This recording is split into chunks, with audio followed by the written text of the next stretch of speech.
नमस्कार.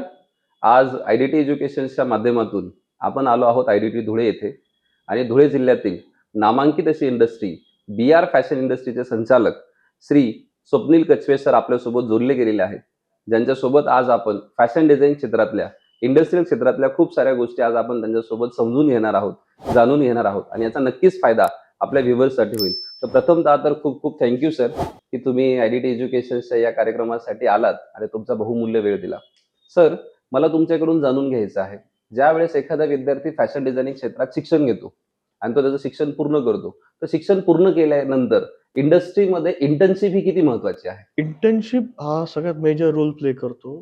कारण असं आहे, की अ, बऱ्याचदा मुलं जेव्हा शिकतायत कॉलेजला, ते बुक्समध्ये त्यांनी वाचलेलं असतं, की काय आहे, कपडा काय असतो, कपड्याचं बिहेवियर काय असतं, हे कसं असतं, शेड्स काय असतात. पण जेव्हा ते फॅक्टरीवर येतात, त्यावेळेस त्यांना लक्षात येतं, की अरे, खूप वेगळं आहे. जे आम्ही पुस्तकात बघितलंय किंवा वाचलंय, त्याच्यापेक्षा प्रॅक्टिकली खूप डिफरंट आहे. त्याच्यामुळे त्यांना आहे ना, फ्लोअरवर येऊन सगळं स्टडी करणं हे खूप महत्त्वाचं आहे. त्यांना फ्लोअरवर मशीन्स कळतात, की हे आमच्याकडे मशीन्स कोणते यूज होतात. याचं ॲक्चुअल मशीनची स्टिचेस कशी आहे, सीम असते, किती अंतर सोडायला पाहिजे स्टिचिंगच्या वेळेस, याचं पॅटर्न कसं बनायला पाहिजे. बरोबर. सिंपल एक्झाम्पल देतो ना, एक राउंड नेक आता मुलं रोज वापरतात. राउंड नेक बघायला गेलं तर खूप सिंपल एक टी-शर्ट आहे. जस्ट एक 2 स्लीव्ह, एक नेक बनवायचा झालं माझं काम. अरे पण ते राउंड नेक बनवताना त्याला कटिंग कसं करायचं, त्याचा पॅटर्न कसं बनवायचा आहे, हं. तो तुम्हाला फिट त्याचा कसं डिझाइन करायचा आहे. हे बुक्समधनं कळत नाही. हे फ्लोरवर आल्यावर कळतं. येस. सर, माझा पुढचा प्रश्न असा आहे, ज्यावेळेस धुळे जिल्ह्यामध्ये आपण बी-आर फॅशन इंडस्ट्रीची सुरुवात केली, ज्यावेळेस कदाचित फॅशन इंडस्ट्री ही कुठे उदयाला पण आलेली नव्हती, अशा काळापासून तुम्ही काम करताय. मग ज्यावेळेस तुम्ही बी-आर फॅशन इंडस्ट्रीची सुरुवात केली, तो काळ आणि ती वेळ कशी होती आणि तो स्ट्रगल आणि तो सक्सेस तुम्ही कसा मिळवला? ही खूप इंटरेस्टिंग स्टोरी आहे. येस. हे स्टार्ट झालंय बी-आर फॅशन म्हणजे गारमेंटिंग युनिट सुरू झालंय आमचं 2013 मध्ये आणि त्याच्या आधी आम्ही निटिंगमध्ये होतो.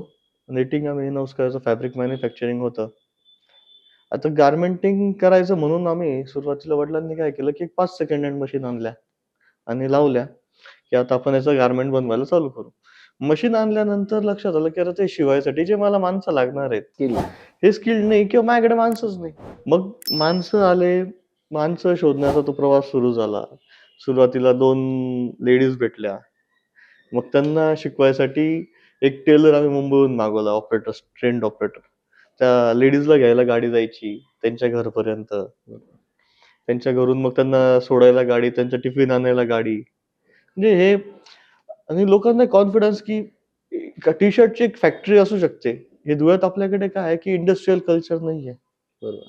आणि त्यानंतर लोकांना सगळं समजून घालणं, की तुम्हाला जॉबला यायचंय आणि तर स्टिचिंग करायचंय, हे खूप कठीण होतं. कारण की तोपर्यंत धुळ्यात फॅशन इंडस्ट्री म्हणजे काय, की जास्तीत जास्त घरी शिवणाऱ्या पिको फॉल करणं, ब्लाउज शिवून देणं, हे जे घरगुती व्यवसाय असतात लेडीजचे, बरोबर. हेच होतंय.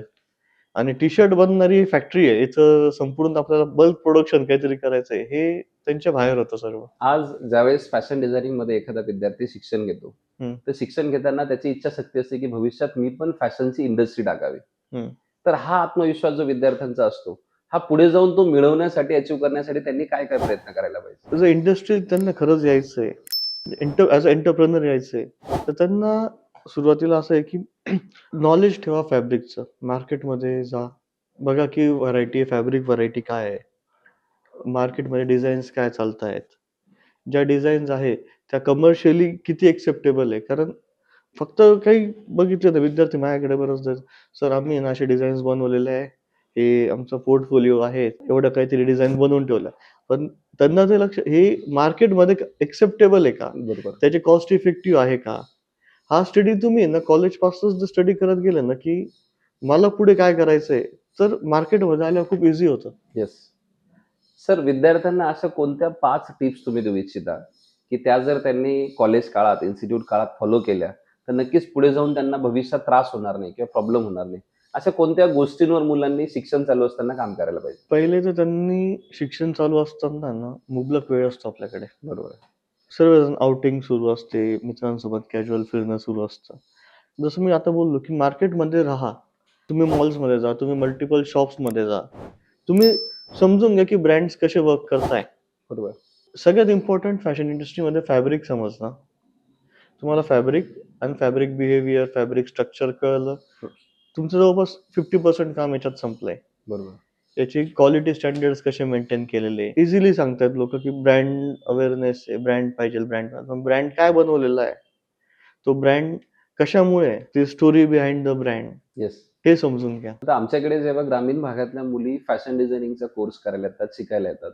अजूनही ग्रामीण भागातल्या लोकांची मानसिकता आहे की फॅशन डिझायनिंग म्हणजे टेलरिंग करणं, अशी मानसिकता आहे. विद्यार्थ्याला भरपूर वाटतं पुढे जावं, पुढे काहीतरी गोल अचीव्ह करावं, फॅशन डिझायनिंग इंडस्ट्रीत काम करावं. मग हा जो ग्रामीण भागातला जो फोबिया आहे, टेलरिंग व्हर्सेस फॅशन डिझायनिंग, याबद्दल तुमचं मत काय? ॲक्चुअली त्यांना चेंज करावं लागेल. काय झालंय फॅशन आता ग्लोबल झालेली आहे. येस.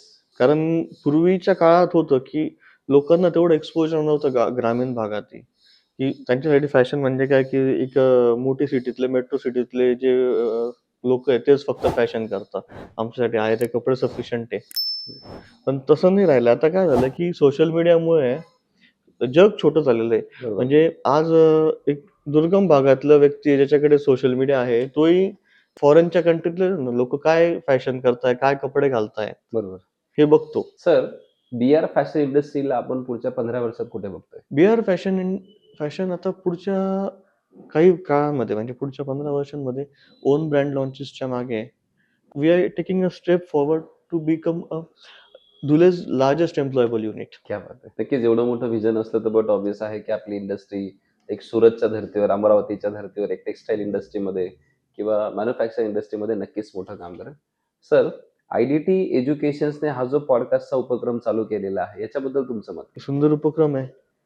ॲक्चुअली काय असतं ना, की जसं सुरुवातीला आपलं बोलणं झालं, की विद्यार्थ्यांना टीचर्सनी सांगणं आता, की हे काय उपयोग आहे या गोष्टीचा, कसं आहे समजवणं आणि तेच सोबतचं कोणीतरी कॅज्युअली सांगून देणं, ते बरोबर. लगेच डोक्यात बसतं. बरोबर. एक्झामच्या आधी होतं ना, आपण व्यक्ती रट्टा मारतो, महिना-महिना अभ्यास करतो, ते लक्षात नाही येत. पण आदल्या दिवशी जस्ट एक एक्झामच्या 10 मिनिटं आधी तर मित्र किंवा कोणीतरी सांगतो, "अरे असं-असं आहे." ते लगेच लक्षात राहून जातं. बरोबर. या इंडस्ट्रीमध्ये फॅशनच्या, टेक्सटाईलच्या विद्यार्थ्यांना फ्युचरमध्ये किती स्कोप आहे? खूप स्कोप आहे. आता स्कोप आहे प्रोडक्शन प्लॅनिंगला आहे, क्रिएटिव्ह डिझाईन्ससाठी आहे, तुमचे पॅटर्न मेकिंग आहे, पॅटर्न इंजिनिअरिंग आहे, प्रोडक्शन प्लॅनिंग आहे, मर्चंडायझिंगमध्ये येतंय, ट्रिम्स अँड सोर्सिंगमध्ये येतं. बरोबर. मल्टिपल ऑप्शन्स मल्टिपल विद्यार्थ्यांसाठी ऑप्शन्स आहेत. अवेलेबल खूप आहे. जास्ती ऑप्शन्स आहे. येस. सर, आजच्या पॉडकास्टच्या माध्यमातून आपल्या व्ह्युअर्सला तुम्ही आजची गोल्डन लाईन काय सांगाल? Start something of yours and be consistent. It never matters where you are from. You are from a village, you are from a city, you are from any place. Just start and be consistent on your goals. क्या बात है! नक्कीच सरांनी आपल्याला सांगितलं की just start and be consistency, यश तुमच्या हातातच आहे. सर, आज आय-डी-टी एज्युकेशनच्या माध्यमातून मी तुमचं खरोखर खूप आभार व्यक्त करतो की तुम्ही तुमचा बहुमूल्य वेळ आम्हाला दिला. मनापासून आभार. Thank you very much sir. Thank you, धन्यवाद. sir.